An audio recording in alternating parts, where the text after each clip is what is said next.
حلوى الطابع الجزائرية المسمى بالطورنو، أسرار ونجاح الوصفة. تبعوا معايا في بسينة 3 حبات تاع البيض كاملين، درجة حرارة الغرفة،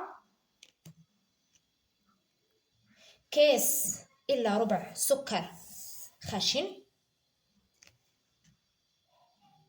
عندي هنا زوج أكياس فانيلا،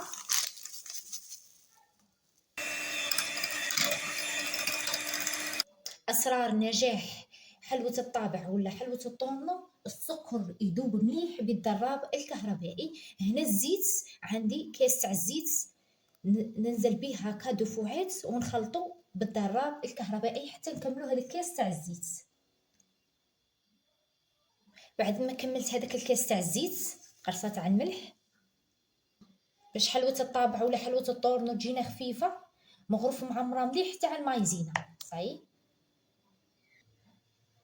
دركا كملنا بالضراب الكهربائي نديرو 2 اكياس من خميرة الحلويات والفرينة للحصول على عجينة تلصق وطرية وما تكونش يابسة باش تتشقق لنا في الفرن.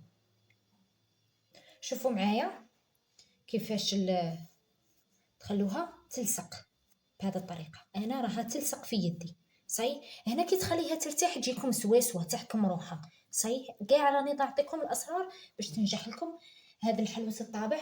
شوفوا معايا العجينه كتلصق، كي خليتها تريح ولات طريه.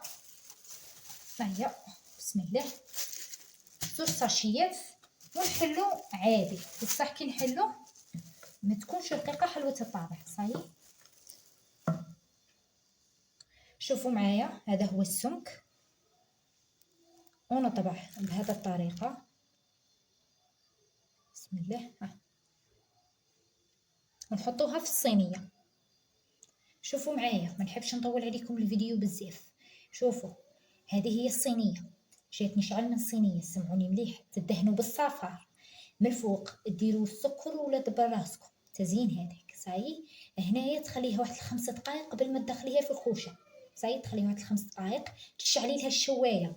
اللي عندها الشوايه كيما انا نشعلها من الفوق تتشقق لي، نطفي عليها من الفوق نشعل عليها من تحت تكمل طيابها. صاي تجيكم ما شاء الله عليكم وناجحه 100%، لكن تبعوا غير النصائح اللي مديتها في الفيديو.